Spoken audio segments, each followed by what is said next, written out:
Welcome to Mrs. C and Me, where real talk meets research and every episode is packed with heart, humor, and hope. I'm your host, Mrs. C, a neurodivergent school counselor with 2 master's degrees and a deep passion for changing lives through the power of understanding ADHD. This is your go-to space for research-backed insights, emotional truths, and fun, relatable conversations that will help you feel less alone and more empowered. Whether you're a parent who's feeling stuck, a teacher looking for connection, or just someone trying to better understand the ADHD brain, you're in the right place. Let's laugh, maybe cry a little, and most of all, take action that supports our amazing neurodivergent kids. Because when we understand them, we can truly empower them and help them show the world their sparkle.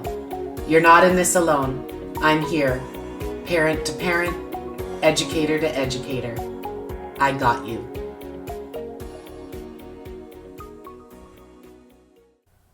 The ADHD puzzle, connecting genetics, environment, and the classroom. As a neurodivergent school counselor and someone who understands ADHD from the inside out, I have seen firsthand how complex and deeply misunderstood this condition still is. Yes, ADHD has a genetic foundation, but our DNA does not tell the whole story. The environments we grow up in, from chronic stress and processed foods to everyday chemical exposures, all play a part in shaping how our brains function. These influences don't just trigger ADHD symptoms, they actively alter how our brains regulate attention, emotion, and behavior.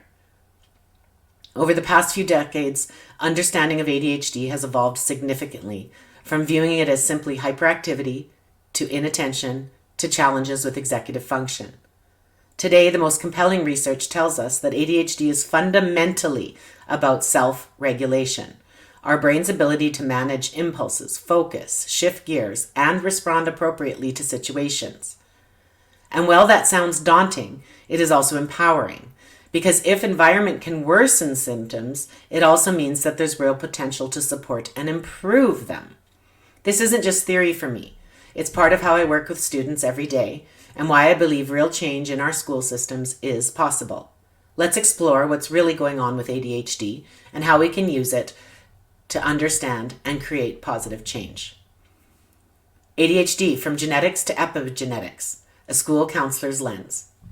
As someone who not only supports neurodivergent students but is neurodivergent myself, I've watched science evolve beyond the old blame the genes model of ADHD. Yes, there's a genetic component. I see it in families all the time. But our biology isn't destiny. The latest science points to something far more dynamic and hopeful, epigenetics. Epigenetics explains how life experiences like chronic stress, diet, exposure to toxins, or supportive environments can actually leave lasting marks on our DNA, influencing how our genes express themselves. These changes don't alter the genetic code itself, but they do change how the code is read and acted upon by the body and brain. In practical terms, a child might inherit a genetic predisposition towards ADHD, but whether and how that shows up can depend heavily on their environment. I often explain it to parents and students like this. The genes may load the gun, but the environment pulls or doesn't pull the trigger. This model gives a powerful tool not just to understand ADHD, but to improve how we support and intervene. When I guide families navigating a new diagnosis, I remind them that environment plays a huge role in how ADHD presents. I encourage parents to seek out a nutrition specialist to help provide their child with more nutrient-rich diets. I suggest that they try less exposure to synthetic additives, regular movement, and emotional safety. I'm not just offering feel-good advice, I'm helping shift how a child's brain develops and regulates itself over time. As the research backs this up, from BPA exposure to omega-3 supplementation, we're seeing again and again that what surrounds a child matters just as much, if not more, than their inherited traits. Dr. Gabor Mate's book, Scattered Minds, has a similar message, but is more focused on the effect trauma has on the development of ADHD. His thoughts are a bit controversial, but I still recommend the read as there's lots of validity in his work. ADHD research on causes and what actually helps. As someone who supports families living with ADHD, I'm deeply encouraged by what recent research is showing us. ADHD isn't a fixed sentence handed down by our genes. In fact, many of the things that activate or intensify ADHD symptoms, from poor nutrition to environmental toxins to chronic stress, can be countered with accessible, lifestyle-based strategies. And this science isn't just theoretical anymore. We now have solid evidence that things like omega-3 supplementation, aerobic exercise, and consistent stress reduction can lead to real, measurable improvements in ADHD symptoms in kids and adults. What's especially important is understanding the impact of these changes. For example, limiting screen time might only make a small difference in attention or impulsivity, helpful but not life-changing. But boosting omega-3s or adding regular movement to the day, those strategies have 2 to 3 times the impact of reducing screens. That's huge, especially for families who feel like they've tried everything. As a counselor, I don't just tell students to try harder. I help them and their caregivers build routines that include movement breaks, calm down spaces, nutrient-rich snacks, and time outdoors. These aren't just nice ideas. These are grounded in neuroscience and epigenetics. I'm currently working with a specialist to change my diet and set up myself for more success using nutrition. The changes in my symptoms are evident. One of the strongest, most consistent recommendations researchers now make: exercise. Regular aerobic movement doesn't just improve mood and energy, it can reverse some of the neurological effects of ADHD. I've seen students who couldn't sit still or focus for more than 5 minutes transform when they begin running laps or dancing every day. And it's not just about kids. I rely on exercise myself to regulate and reset. Yoga is extremely effective as it involves the connection or union of breath with movement, providing natural regulation. A silly dance move can bring laughter, joy, and most importantly, a little dopamine to change things up. Exercise is one of the most underused, powerful tools we have for managing ADHD naturally and effectively, both at home and in the classroom. Sleep stress and the power of everyday choices. One thing I've learned from research and from lived experience is that ADHD does not exist in a vacuum. It is deeply affected by the rhythms of daily life, especially 2 core areas that often get overlooked: sleep and stress.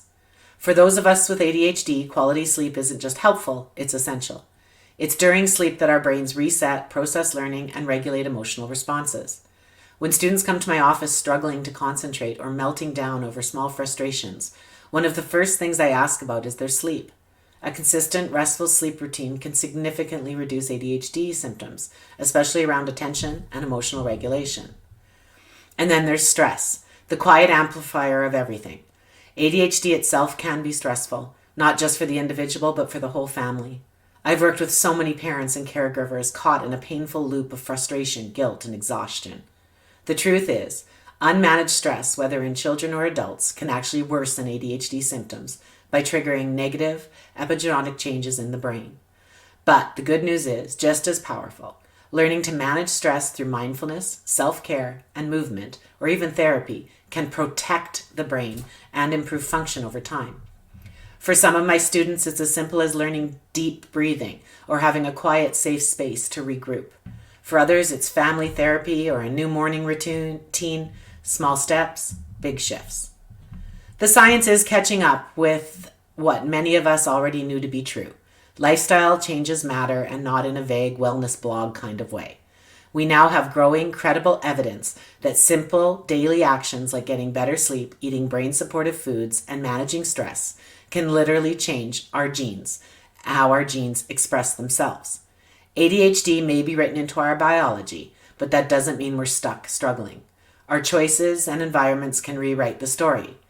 As I am in the process of creating my first course for my Tada education series, I'm excited about what it'll offer to new to ADHD and how to address it, live with it, thrive with it. Stay tuned. Thanks for joining me on Mrs. C and Me, where heart meets science and every story reminds us our neurodivergent kids aren't broken, they're brilliant. I hope you leave today feeling seen, supported, and maybe even smiling. If it did, please share this with a fellow parent, teacher, or friend who needs to hear it too, because we are all in this together. The journey with ADHD isn't always easy, but it's full of potential, progress, and sparkle, and you don't have to walk it alone. So until next time, keep showing up, keep learning, and keep believing in your amazing kid and in yourself. From one educator to another, I got you. From one parent to another, I got you.